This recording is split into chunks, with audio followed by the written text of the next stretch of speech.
찬송가 91장 찬양하겠습니다.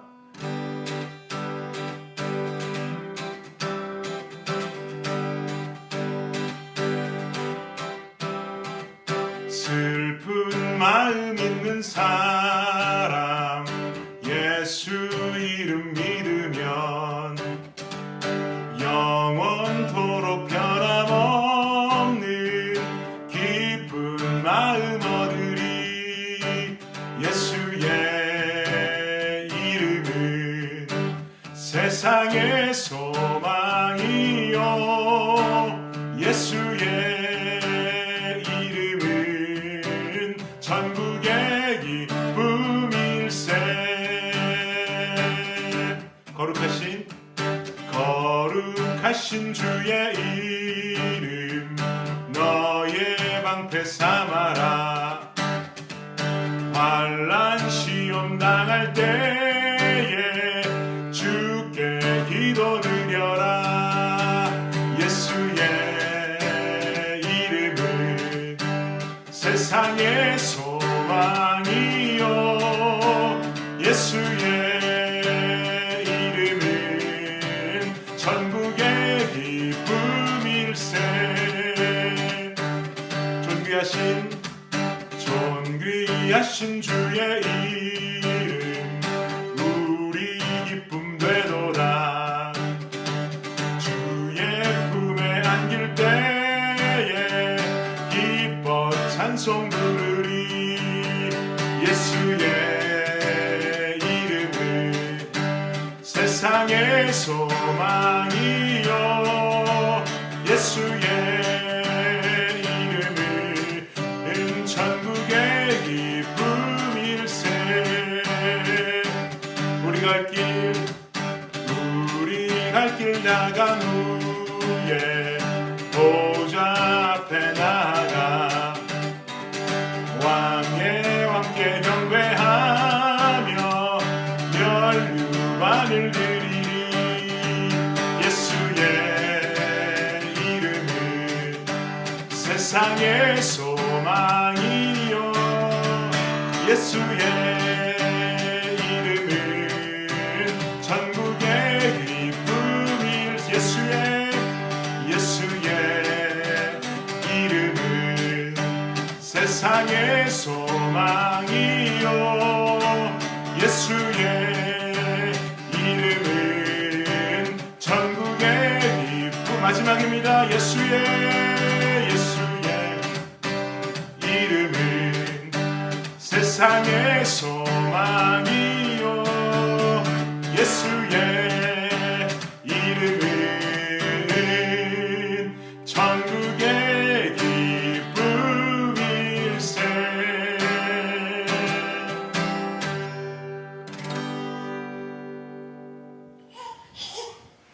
오늘 말씀은 신명기 14장 1절부터 21절까지 말씀입니다. 신명기 14장 1절부터 21절까지 말씀입니다. 함께 한 목소리로 합독하도록 하겠습니다. 시작. 너희는 너희 하나님 여호와의 자녀이니 죽은 자를 위하여 자기 몸을 베지 말며 눈썹 사이 이마 위에 털을 밀지 말라. 너는 내 하나님 여호와의 성민이라. 여호와께서 지상 만민 중에서 너를 택하여 자기 기업의 백성으로 삼으셨느니라. 너는 가증한 것은 무엇이든지 먹지 말라. 너희가 먹을 만한 짐승은 이러하니 곧 소와 양과 염소와 사슴과 노루와 불그스름한 사슴과 산염소와 볼기가 흰 노루와 뿌리 긴 사슴과 산양들이라. 짐승 중에 굽이 갈라져 쪽발이 되고 새김질도 하는 모든 것은 너희가 먹을 것이니라. 다만 새김질을 하거나 굽이 갈라진 짐승 중에도 너희가 먹지 못할 것은 이것이니 곧 낙타와 토끼와 사반. 그것들은 새김질을 하나 굽이 갈라지지 아니하였으니 너희에게 부정하고 돼지는 굽은 갈라졌으나 새김질을 못하므로 너희에게 부정하니 너희는 이런 것의 고기를 먹지 말 것이며 그 사체도 만지지 말 것이니라. 물에 있는 모든 것 중에서 이런 것은 너희가 먹을 것이니 지느러미와 비늘 있는 모든 것은 너희가 먹을 것이요 지느러미와 비늘이 없는 모든 것은 너희가 먹지 말지니 이는 너희에게 부정함이니라. 정한 새는 모두 너희가 먹으려니와 이런 것은 먹지 못할지니 곧 독수리와 솔개와 물수리와 매와 새매와 매의 종류와 까마귀 종류와 타조와 타흐마스와 갈매기와 새매 종류와 올빼미와 부엉이와 흰 올빼미와 당아와 오름과 노자와 학과 황새 종류와 대승과 박쥐며 또 날기도 하고 기어다니기도 하는 것은 너희에게 부정하니 너희는 먹지 말 것이나 정한 새는 모두 너희가 먹을지니라. 너희는 너희 하나님 여호와의 성민이라. 스스로 죽은 모든 것은 먹지 말 것이나 그것을 성중에 거류하는 객에게 주어 먹게 하거나 이방인에게 파는 것은 가하니라. 너는 염소 새끼를 그 어미의 젖에 삼지 말지니라. 아멘. 오늘 본문은 이스라엘 백성들에게 하나님께서 명령하시는 율법을 담고 있습니다. 하나님이 명하시는 율법의 목적은 무엇입니까? 율법의 존재함의 목적은 바로 거룩함을 위해서입니다. 레위기 11장 말씀에 이런 말씀이 있지요. 11장 44절과 45절 말씀에 나는 여호와 너희의 하나님이라. 내가 거룩하니 너희도 몸을 구별하여 거룩하게 하고 땅에 기는 길 짐승으로 말미암아 스스로 더럽히지 말라. 나는 너희의 하나님이 되려고 너희를 애굽 땅에서 인도하여 낸 여호와라. 내가 거룩하니 너희도 거룩할지어다 라고 말씀이 나와 있습니다. 내가 거룩하니 너희도 거룩하라 라는 이 명령은 하나님을 믿는 우리가 지켜내야 하는 구별됨의 명령입니다. 이렇게 이방인과 구별된 이스라엘 민족이 되기 위해서 하나님께서 오늘 본문에 어떤 명령들을 내리고 있는가 몇 가지만 대표적으로 좀 살펴보도록 하겠습니다. 먼저 1절 말씀 한번 보십시오. 1절에 말씀하기를 너희는 너희 하나님 여호와의 자녀이니 죽은 자를 위하여 자기 몸을 베지 말며 눈썹 사이 이마 위에 털을 밀지 말라 라고 말씀하지요. 죽은 자를 위하여 자기 몸을 베지 말고 눈썹 사이 이마 위에 털을 밀지 말라 라고 성경은 말씀합니다. 하나님의 명령이죠. 이렇게 명령하시는 이유는 분명히 있습니다. 이것은 바로 이방인들의 장례 풍습이기 때문에 그렇습니다. 이방인들의 장례 풍습이니 너희는 따라하지 말라는 명령이 내려지는 거죠. 1절 상반절에서 하나님께서 백성들에게 먼저 강조하시기를 너희는 너희 하나님 여호와의 자녀이니 라고 먼저 말씀하셨습니다. 하나님의 말씀인 즉슨 너희는 내 자녀이니까 다른 이방 민족들이 행하는 그런 미신적인 행위, 전통적인 풍습들을 따라하지 말라라는 선민적 요소를 강조하고 계시는 겁니다. 하나님께서는 내 백성이 당신만을 사랑하기를 원하십니다. 하나님을 사랑한다는 것의 의미는 하나님 외에 다른 신을 섬기지 않는다는 것을 의미합니다. 어떠한 미신적 행위도 그것이 전통적인 요소이든 그것이 우상적인 요소이든 하나님께서 원하시는 모습은 절대로 아닙니다. 기억하십시오. 하나님을 사랑한다는 것은 하나님이 내 인생의 우선이 되고 그 무엇도 하나님보다 앞서서는 안 된다는 것을 말합니다. 이것을 하나님께서는 강조하고 계십니다. 이어지는 본문 4절과 5절 말씀을 보십시오. 너희가 먹을 만한 짐승은 이러하니 곧 소와 양과 염소와 사슴과 노루와 불그스름한 사슴과 산 염소와 볼기와 흰 노루와 뿔이 긴 사슴과 산 양들이라 라고 말씀하지요. 하나님 말씀하시기를 먹을 수 있는 짐승들을 지금 열거하고 계십니다. 소와 양과 염소 먹을 수 있습니다. 스테이크 먹어도 되고 양갈비도 먹어도 되고 여러분 좋아하시는 염소탕도 드셔도 됩니다. 얼마나 다행인지 모르겠습니다. 미국에 살면서 그것도 특별히 텍사스 안에 살면서 고기 없이 산다는 것은 참 쉽지 않은 일인데 그나마 소고기, 양고기, 염소고기 먹어도 된다는 소식이 얼마나 기쁜 소식입니까? 저한테만 기쁜 소식 아니지요? 그런데 8절을 한번 보십시오. 8절에 이르기를 돼지는 굽이 갈라졌으나 새김질을 못함으로 너희에게 부정하니 너희는 이런 것의 고기를 먹지 말 것이며 그 사체도 만지지 말 것이니라 라고 말씀합니다. 삼겹살 안 된다는 이야기입니다. 말이 됩니까? 돼지고기가 부정하답니다. 먹지 말랍니다. 소고기, 양고기, 염소고기 괜찮다고 해서 마음 놨는데 삼겹살 안 된다고 하니까 얼마나 마음이 슬프고 답답해집니까? 그런데요, 이것으로 끝이 나는 것이 아닙니다. 이어지는 9절과 10절 말씀 보면 한 단계에 더 큰 어려움이 있습니다. 9절, 10절에 말씀하기를 물에 있는 모든 것 중에서 이런 것은 너희가 먹을 것이니 지느러미와 비늘이 있는 모든 것은 너희가 먹을 것이요. 그 다음 중요한데요. 지느러미와 비늘이 없는 모든 것은 너희가 먹지 말지니 이는 너희에게 부정함이니라 라고 말씀합니다. 비늘이 없는 생선 못 먹는다는 거죠. 예를 들면 새우도 못 먹고요. 오징어도 못 먹고요. 낙지도 못 먹어요. 이 맛있는 것들을 못 먹는다니까 얼마나 속상합니까? 그러면 생각해 보십시오. 오늘을 사는 우리들도 삼겹살 먹지 말고 목살 넣은 김치찌개도 먹지 말고 새우, 낙지, 오징어 다 먹지 말아야 합니까? 제가 대학을 다닐 적에 제 주위에 제7일 안식일 예수재림교 친구들이 참 많았는데 이 교회는 레위기 말씀을 워낙 신뢰하고 율법을 강조하다 보니까 실제로 돼지고기, 새우, 낙지, 오징어 다 먹지 않습니다. 그리고는 본인들이 그렇게 사는 것을 성경적이라고 되려 우리 주일교회에 다니는 사람들을 손가락질 하더라고요. 여러분, 그 사람들 말이 맞을까요? 옳은 말일까요?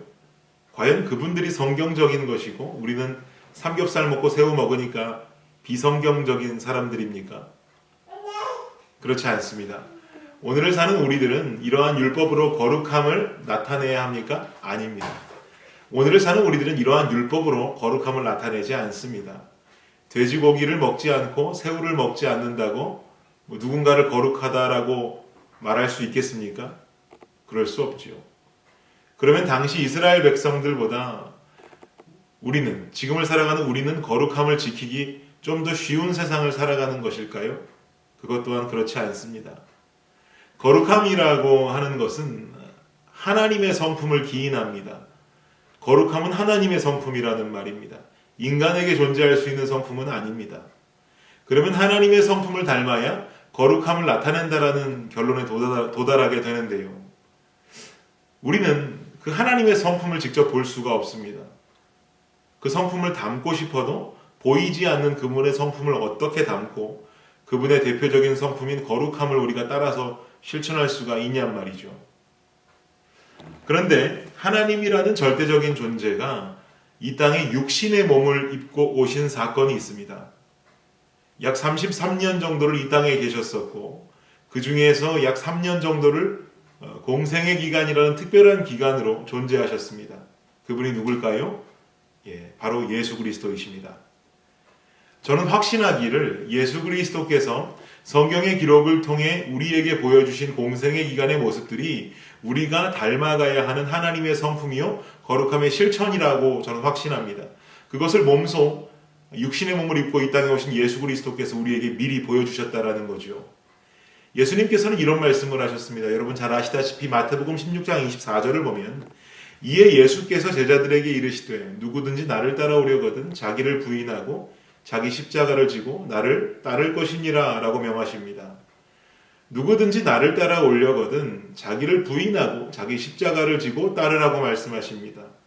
예수 그리스도께서 가신 길은 좁은 길, 좁은 문입니다. 그 길은 고난의 길이고 결국은 십자가를 지고 가야 하는 십자가의 길입니다. 이것이 바로 우리 믿는 자들이 가야 할 길이요. 이 길을 가는 자야말로 하나님을 닮아가는 자가 될 수 있습니다. 이 길을 가는 자야말로 하나님 원하시는 거룩을 담는, 거룩을 실천하는 자가 될 수 있습니다. 그런데 어디 요즘 자기 십자가를 지고 예수님 가신 그 길을 따라가려고 하는 자들이 많이 있습니까? 예수 믿으면 그저 성공하기만을 바라고 예수 믿으면 그저 형통하기만을 바라는 자들은 많을지 모르지만 예수님이 가신 좁은 길과 예수님이 들어가신 좁은 문으로 들어가려고 진정 예수를 닮기 위해서 그 길을 따라가려고 하는 자들의 모습은 많지 않은 것 같습니다. 오늘 말씀을 대하는 저와 성도님들이 그 적은 자들의 숫자에 포함되어 있기를 주님의 이름으로 축복합니다. 사랑하는 여러분, 세상을 살면서 믿는 자들로서 구별됨을 살아가는 것, 구별된 삶을 살아가는 것 너무나 어렵습니다. 때로는 꼭 이렇게까지 살아야 하냐라고 질문이 들 때가 많습니다. 믿지 않는 자들처럼 술 한잔 하기도 하고 예배도 가끔 빠져가면서 좋은 곳에 여행도 가고 하면서 살아가는 것, 즉 더 넓은 길, 더 넓은 문으로 가고 싶을 때도 참 많습니다. 그러나 그 길은 주님 가신 길은 아닙니다. 십자가의 길은 고통 속에서도 아픔 속에서도 끝까지 인내하며 감내하신 길이 바로 십자가의 길입니다. 오늘을 살아가시는 여러분, 때로는 세상 속에 동화되고 싶어도, 세상 사람들처럼 좀 더 편하게 살고 싶어도, 세상 사람들처럼 절제와 거리가 먼 삶을 살고 싶다 할지라도 한 번만 더 견뎌내시기를 바랍니다. 힘들면, 너무 힘들면 그때마다 주님 이름 부르시기를 바랍니다. 그것이 바로 예수를 따르는 길이요, 그 길이야말로 믿는 자들이 걸어야 할 거룩한 길인 줄을 믿습니다. 기억하십시오. 하나님은 말씀하셨습니다. 내가 거룩하니 너희도 거룩하라. 당시에는 율법으로 그것을 확인하셨지만 오늘을 살아가는 우리들은 예수 그리스도를 쫓아 살아가는 삶, 예수 그리스도를 닮는 삶, 그것이 바로 거룩함의 실천인 것입니다. 그 거룩함을 실천하는 저와 여러분, 좁은 길과 좁은 문을 통과하시는 저와 여러분이 되시기를 주님의 이름으로 축복합니다. 기도하겠습니다. 하나님 감사합니다. 주님 가신 그 길을 따라가기를 원합니다. 좁은 길, 좁은 문, 그 길을 따라가는 것 쉽지 않습니다. 그러나 그 길만이 생명의 길인 줄을 믿습니다. 그 길만이 부활의 길인 줄을 믿습니다. 오늘을 살아가는 우리가 세상에 동화되고 환경에 지배되고 하는 삶을 살아가는 것이 아니요, 우리가 살아가는 이 세상 속에서 빛과 소금된 모습으로, 그리스도의 자녀된 모습으로 구별된 거룩함을 나타내는 우리 모두 되게 하여 주시옵소서. 오늘도 하루를 살아가며 좁은 길을 간다 할지라도, 절제된 삶을 살아간다 할지라도, 세상 사람들과는 다르게 끊을 것을 끊고 취할 것을 취하며 살아간다 할지라도 우리 안에 행복함이 있으면 그것이 주님 명령 순종하고 주님 명령 따르는 길이기 때문인 줄을 믿습니다. 주여, 이 삶 살아갈 것이니 하나님께서 도와 주시옵소서. 감사합니다. 이 모든 말씀 예수 그리스도의 이름으로 기도드립니다. 아멘.